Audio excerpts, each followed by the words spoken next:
We are sitting in front of some of the highlights of your life's work.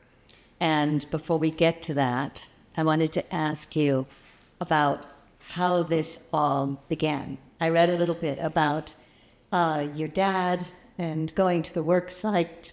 Can you tell me about that? Well, when I was a little girl, my father was in the building business, and he would take me to the houses as they were going up, and he would tell the workmen to tell me what they were doing and not to mince words, to show me exactly what they were doing. So then when I was in sixth grade, I think Frank Lloyd Wright came out with a mile-high building, which I saw in the newspaper, and I thought it looked really intriguing, and I decided I wanted to be an architect then and there. So what was it about seeing Frank Lloyd Wright's work in the paper that excited you so much? Just the concept of this skyscraper. And then when I was in ninth grade in civics class, it was very boring. So I used to design skyscrapers in my notebook. But I've never built one, which makes me feel kind of like a failure. Did you really want to build a skyscraper? Was it something that you...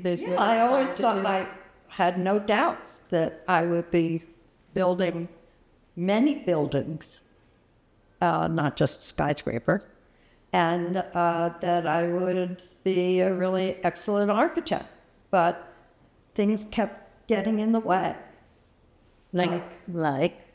When I graduated from architecture school, well, at that time, every woman had to take typing and shorthand.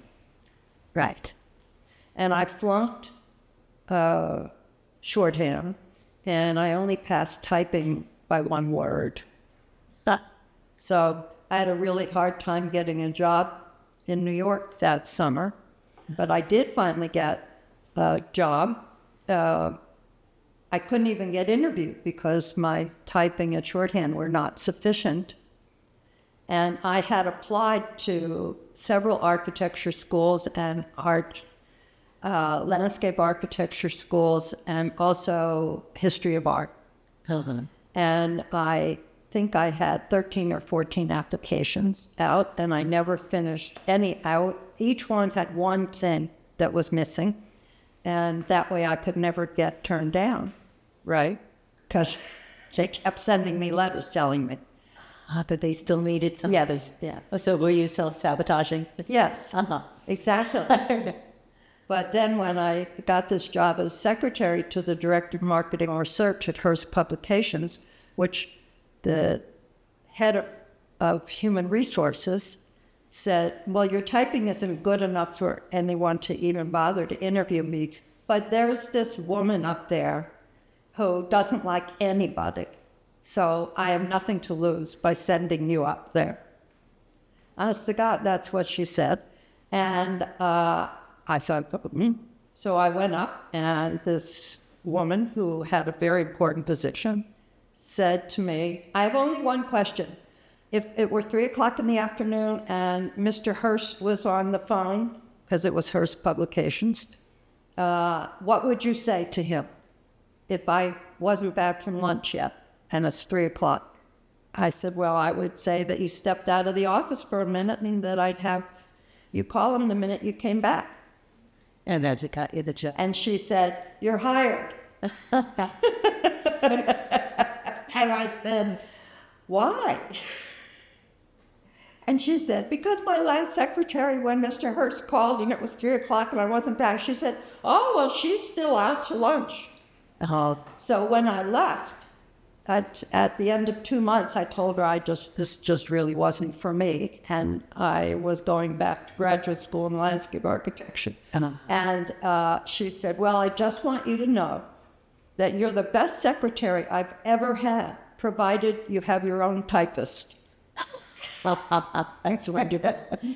Okay. So, and clearly you put in one of those applications. You ended up going where to study architecture? University of Pennsylvania. And your So you ran into issues of sexism from the beginning, but you had a father who was also saying you can do anything and you should do anything. That's right. Absolutely. And in high school, you weren't allowed to take... I wasn't allowed to take mechanical drawing, drafting, Right. because they said it would be distracting for the boys to have a girl in your class. So how much did that drive you, that desire to break the glass ceiling?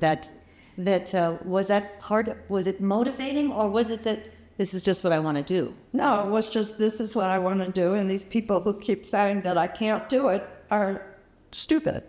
Right. Okay, so tell me about your first business then. So you graduate from college, from Then I had master's 4 years of graduate school. 4 years of Then a Master of Architecture in Lou Kahn's studio, and my landscape architecture with Ian McCart.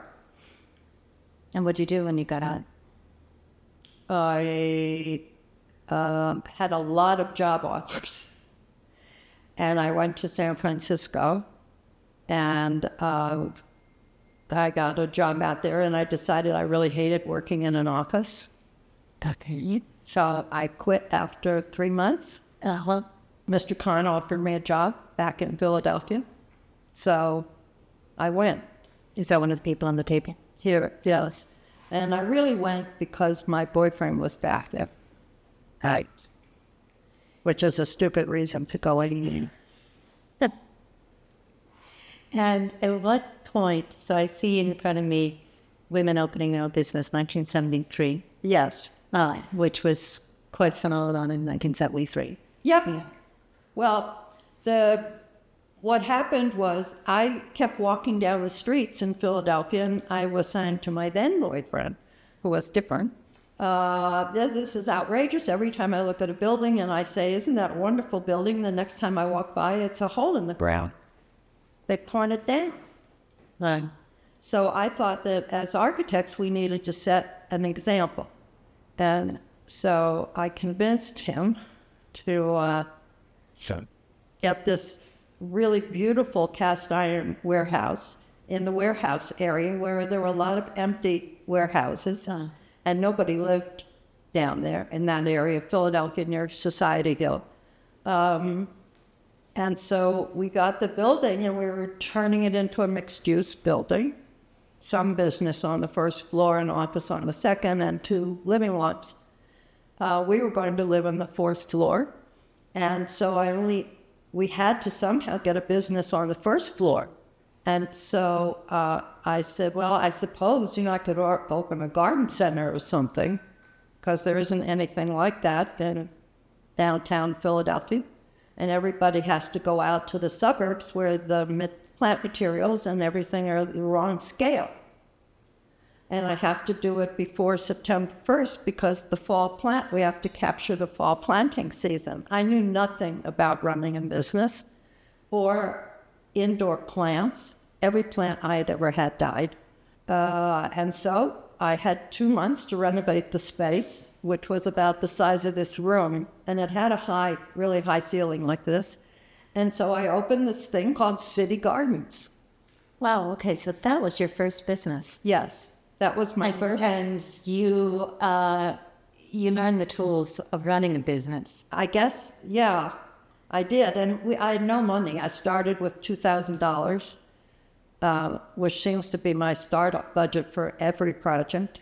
And so everything in the space had to be really economical. And therefore, I painted the floor gray so it would look like slate, whatever. And all the walls, we just put unfinished wood shelves on brackets. Mm-hmm.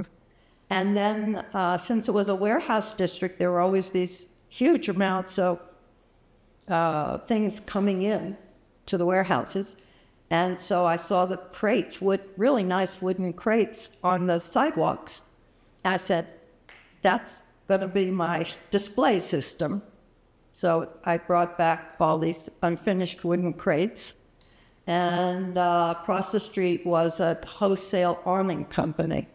And I got them to give me some remnants, which were 20 feet long. And they were orange, and I hung them from the ceiling all the way across the back because we hadn't renovated anything beyond yet. And there was a big picture window, and so I put really nicely, clearly arranged fluorescent fixtures in the ceiling so that when people were driving by at night, they could see. So you were thinking like an architect, even as you were. Oh, absolutely. Yes.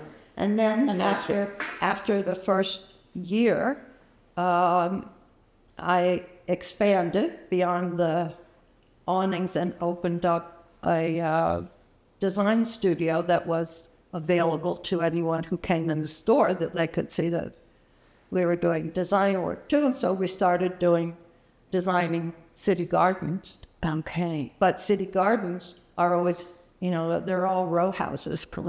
So they were always renovating the kitchen. So they would ask me if I would do the design for that. And then they'd ask if, well, maybe we should redesign the first floor. Would you do that? And then finally it got to be, would you design the house? We have a whole house we're renovating. So that was my... And okay, so you stepped by step into it being an architectural firm, more or less, and a landscape design. Yeah.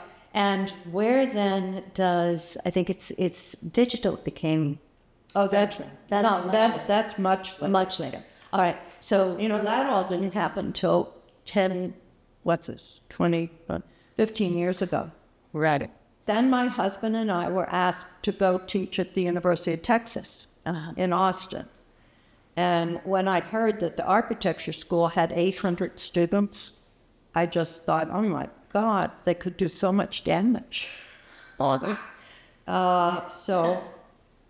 I was used to a class of 30. So, and by the way, when I went to architecture school, there was a policy nationwide. Schools would only allow 10% women, which since the classes were 30, it would be 2.5 basically. Right. I think I read that you said that they actually bragged about that. Yes, they did. They were very proud of the fact that, well, we'll accept 2.5 women. Right. Very proud that it wasn't too many women. No, oh, absolutely. Okay. All right. So, hence the women were always the best in the class because it was so hard for women to get accepted. Right, of course. Yeah. All right, so on to... So then at the University of Texas, I taught design, architectural design, and landscape architecture. The history and theory of landscape architecture. I had a huge class. It was a required class, 250 students each year. And when I discovered just how women were discriminated against, I became president of the Women's Equity Action League, and we were responsible under my turn to get abortion legalized in Texas, which we did, and also to enable women to have charge accounts in their own name, because women were not allowed to own cars, property, or if they were married, cars, property, or charge accounts. It always had to be in the husband's name. So what were your strategies? How did you approach this? Well, first of all, I had to go around and try to open up a lot of credit cards. And I was turned down all the time. Right. Because I was married. All right, so you had to make an example of your yourself. And then... Let's see, then I got a really nice National Endowment for the Arts grant. And I guess I was really kind of a troublemaker, shall we say? Because I initiated the Women's Faculty Caucus. And this is a list, and it's in pink, so that you don't put it away in your desk drawer. And it lists all the women instead of alphabetically, it lists them by rank. So you can immediately see, when you have this hanging on your wall, the discrepancy between full professors and assistant professors and instructors that there are very few full professors. Right. And very few associate professors. Everybody's an instructor. There are a lot of assistant professors and even more instructors. Yeah, that's very canny. Good ways of drawing attention to that. So you work with women. Yes, with the faculty. Right. Oh, and then also the Women's Equity Action League, of course. I had to visit all the legislators in Texas, in the, Austin's the capital. Good. Perfect. So it was really eye-opening to me because it was the first time in my life I was ever called Mrs. John Gallery. I didn't know who they were talking to. I thought they were talking to my mother-in-law. So when I ever went to any kind of gathering, I always had to bring a magic marker with me so I could cross it out and write my name. That's great. Wow. And so from teaching at the university. Then we came back to Philadelphia. And why did you come back to Philadelphia? Because my husband was offered a really fabulous job. And then I had another child. And then I have to admit that I really hated being at home. I felt that it was very, I got tired of picking up toys and doing laundry, and I thought, this is not for me. I'm supposed to be an architect. And then I ran into one of the students who had been one of the students with me in a school, and he had married a very traditional woman, actually, and he had stepped into his father's architecture firm. So I was 8 months pregnant, and I was holding the hand of my 2-year-old son, and he said to me, "It's so great to see you. I haven't seen you in so long. What are you doing? What are you up to?" And I'm thinking, what am I up to? And I said, "Well, I have a 2-year-old, and I'm 8 months pregnant." And he said, "Well, I can see that, but what are you really doing?" Oh, that's wonderful. And that really resonated, I imagine. Yes, it really resonated. What you really wanted to be doing. Right. Did he offer you a job? No, I wouldn't have worked for him. Anyhow. So did that get you thinking, I want to be doing something more? Yeah, that I'm a lot better than he is. Uh-huh. So, all right. So then how did you approach it? Then I started doing some one of my professors asked me to do some consulting work for them in landscape architecture. And he said, "You're going to get paid $3 an hour or something. But, of course, you're licensed, so you're going to get, $6 an hour." I said, "What? I'm not licensed." And he said, "Why aren't you licensed?" And I said, "I don't believe in it. I think it's really outrageous that I should go through 4 years of graduate school in architecture and have 3 graduate degrees, and I can still not allowed to call myself an architect. Legally in this country, you can't call yourself an architect unless you're licensed. How do you get licensed? You take a very difficult exam that usually is 5 days. But he said, "You're smart, just go take it." They give it once a year, I think. So anyhow, I was very pregnant with my second child, and I thought, I'm really going to study for this. But then I never had time to study because my one son was, a year and a half old, and the other one was making me really sleepy all the time since I was pregnant. So then I came up with this theory that it's better not to study at all, to just draw upon what I already know I know. Because if you study in between level, then you get confused because then you're not sure what you really know or what you don't really know. So if I didn't study, then I would just know what I knew. That's a great approach. So when I and I had to keep getting up to pee because I was very pregnant. And it was timed, these exams. So, every 20 minutes I'd be getting up to go pee practically. Anyhow, so I didn't even open up the letter that came from the board because the licensing board, I was sure I had not passed the But finally, about a month later, I opened it up. And of course, you had passed. And I had passed, and I was shocked. Because I said, I am not taking this exam again.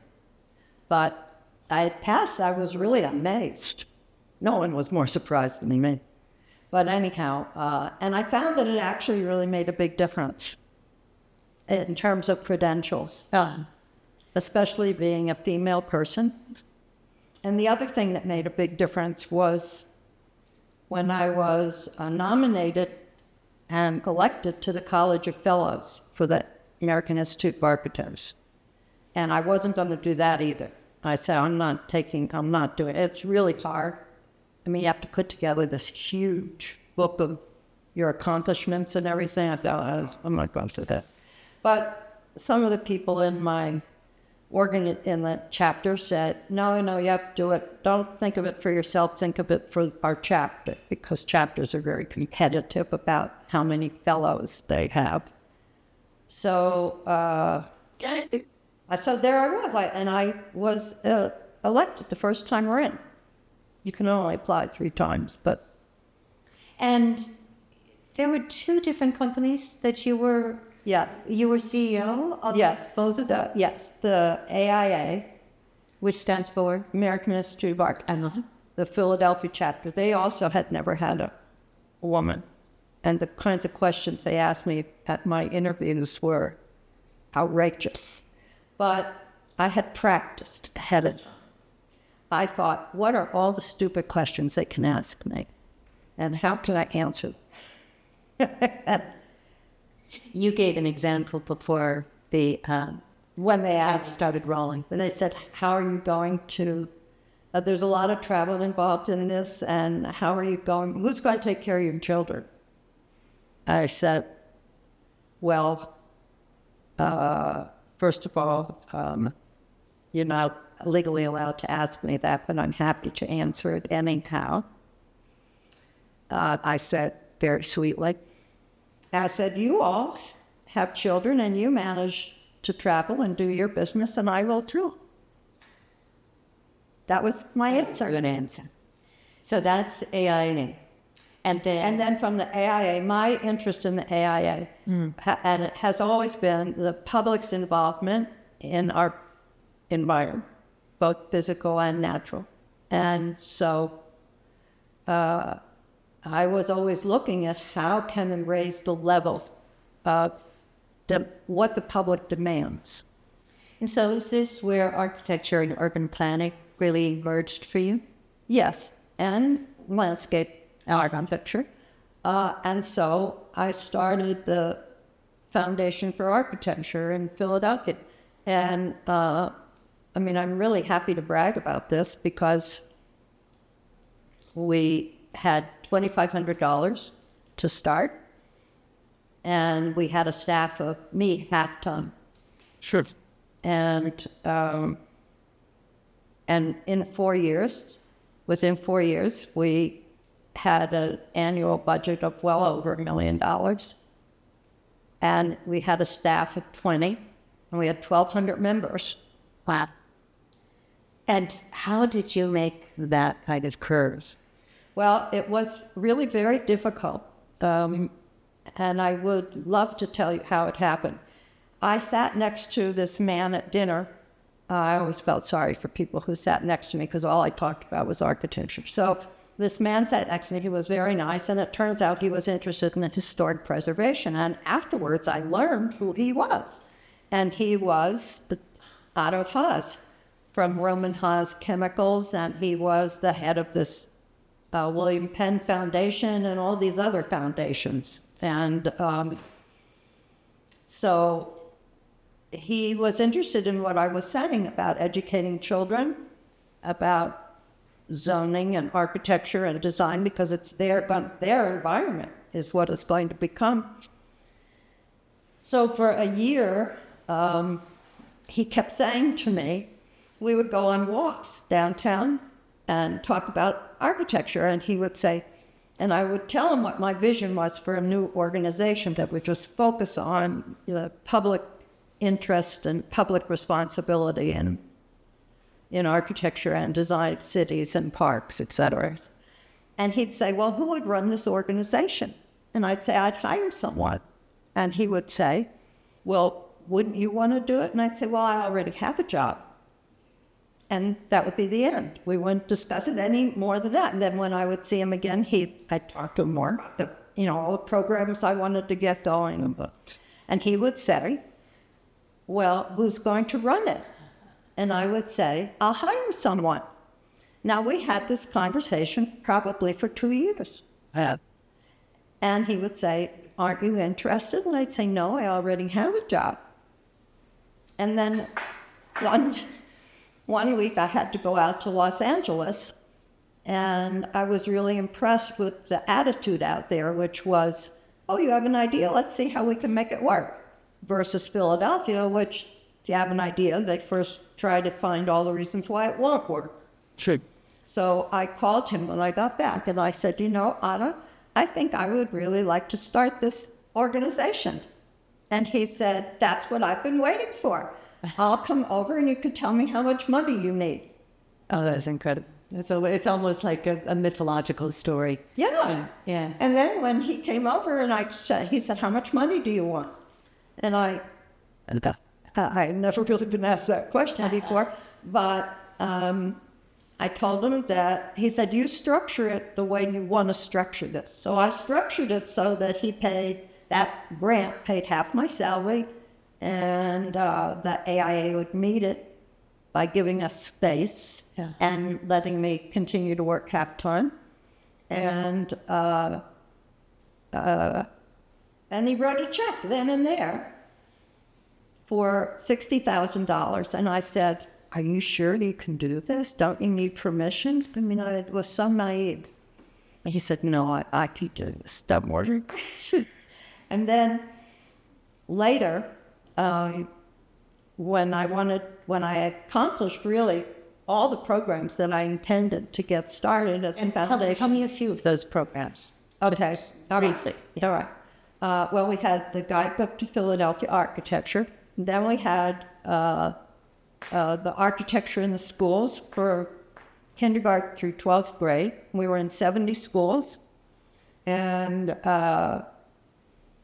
then we had architecture walking tours. We trained the docents. And then we had an international design competition to generate great ideas for Philadelphia, which was really, really successful. And then we had the Beaux-Arts Ball in unfinished buildings so that we could draw attention to good design. And that became a real economic development driving force for the city, actually, because people would come from all over.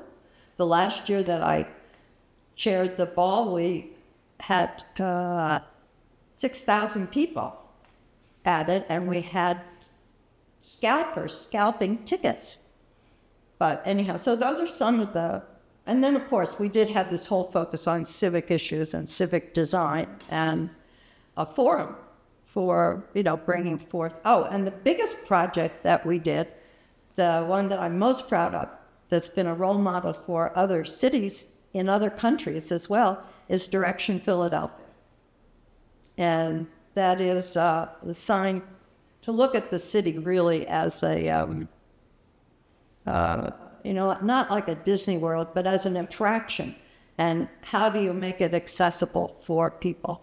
I have a feeling that a lot of what you've just said actually pertains to some of the work that you did maybe in Seoul, that you did with Charles. Tell me about some of these. Okay. Well, the editor of one of the architecture magazines heard about the Certainty to Work for City Visions and came over to Philadelphia to interview me about it.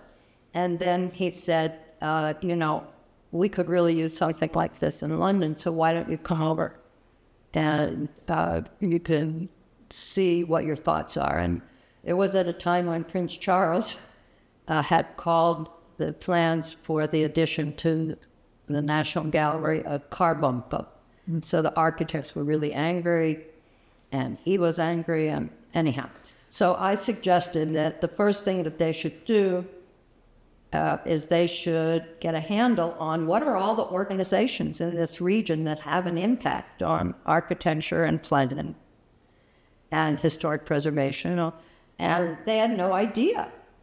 I said, well, that's the first thing. You need to invite them all to a meeting and let them, and then make a newsletter about letting everybody know what everybody else is doing. That's the simplest thing that you can do. So they did that, and then they did a couple magazines on that. Then Prince Charles got interested. So I was at his office one day. His secretary asked me if I wanted a cup of tea, and I said, yes, that'd be nice. Waiting in his office, and I went in, and I noticed that there was this photograph, very high contrast photograph behind her head. And I said, is that the Villa Lante? And she said, yes, how do you know? And I said, well, I taught history and theory of landscape architecture, and that's my absolute most favorite garden. And why do you have it on the wall behind you? And she said, because Prince Charles is the primary, he's the primary sponsor, patron of the Villa Lante. And in fact, he's having a summer school program there this summer. And we need a teacher. Would you be interested? And I thought, interested? Have I died and gone to heaven? Yes, I would be very interested. So that's how I got to wind up at the Villa Lante and with Prince Charles. Just the fact that we initiated this whole movement of Vision for London, right, which invited people to submit their ideas. And it seems like that's a theme in all of your life's work, is bringing people together, right, and bringing different expertises together. Yes, yes. In fact, when I developed the program for the sign program in Philadelphia, I insisted that we have everybody involved who either could benefit from it or who could keep it from happening. So we had 90 stakeholders, and I told them that we weren't having any decisions made by majority rule. It had to be everybody agreed. That's a very radical and rather feminist approach to architecture. Mm-hmm. Yeah. And also the other thing was that I never wanted my name to be in the paper because I didn't want it to be considered my project. Oh, wonderful. And it continued for 30 years. So I'm going to then just ask one more question. So we're sitting inside of your house. Oh, yes. Yeah. And this was your dream house that you designed. So can you just tell the story of how'd you come to Galisteo and build this house? Well, I had a boyfriend then who became my husband, Dick Dilworth, and we used to come out here a couple times a year to New Mexico. And I had a book called Inns for Lovers. And the Galisteo Inn was listed in it. So instead of staying downtown, we went to Galisteo Inn. We checked in, and he was looking out the window, and he said, Leslie, come over here and look. What do you see? I said, nothing. What do you mean? It's a swimming pool. A lot of people. He said, come back here. Look at it again. Well, it turned out that it was a lesbian resort. And it was all women. Then we went to look at a house that was for sale down the road. And as we drove, we saw this. There weren't any houses here, so it was just this incredible property with this incredible view. And we had been looking all over the state, and we decided this was gorgeous. This was it, you know. So we kept coming back, and the ownership of the inn changed. And Joanna Kaufman and her husband ran the inn, and then it was run really well. Then we decided that, well, this land was so beautiful, we had to buy property. And then, so he made an offer which was turned down. And then the following year, we got married and we were out here. And we had just come back from a rafting trip, our honeymoon. And I was in a store downtown. And the guy said to me, "Have you bought anything yet?" He knew I was looking all the time. And I said, "No." He said, "Where do you want to be?" I said, "Galisteo." And he said, "I have a friend who has a property for sale out there. And he's not doing too well these days in the movie business, and he wants to sell it. And he'll only be here till tomorrow. Here's his phone number." So I went back to the room. I showed it to my husband. He said, "That's who I made the offer to last year," and he turned it down. I said, "Well, we have an appointment to meet him tomorrow morning at 9 o'clock. That's wonderful. And we bought it on our honeymoon. And then we had it for about 10 years before we built anything, because I really had seen enough couples get divorced really over, building a house together or renovation, whatever. It brings out everything that you have to find out about each other. But you made it through it. Well, it was terrific because we had a great time doing it. I had no idea that he had any interest in architecture like this. I thought because everything he had was so quaint and English country house style. And finally, I said, "Well, what is it that you really like?" And we went to one of the bookstores and we looked through this book on Taddeo Ando. And he said, "This is what I really like." I said, "You're kidding. I thought you just liked chintz and antiques." Right. So you actually had a shared vision.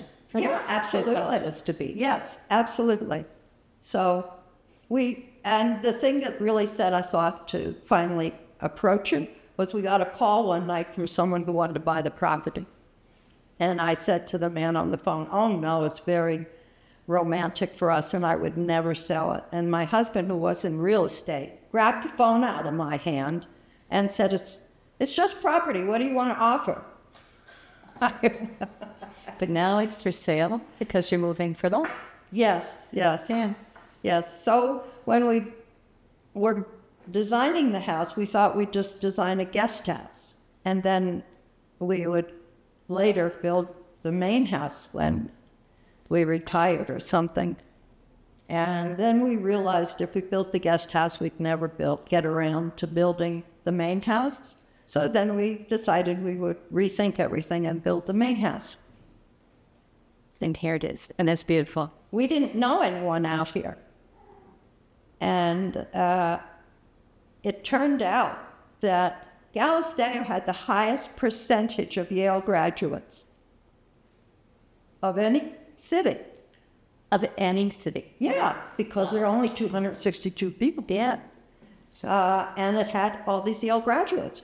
And it turned out that one of them, her older brother, had been Dick's roommate in boarding school. Isn't that amazing? Yeah. And the other had been his older brother's roommate at Yale. I mean, it was like, oh my God, all of a sudden there are all these coincidences out Well, here. your life sounds like it's been full of all these meetings and nudges and serendipities. It absolutely is. All these kind of serendipitous meetings. It's great. Great. Thank you so much.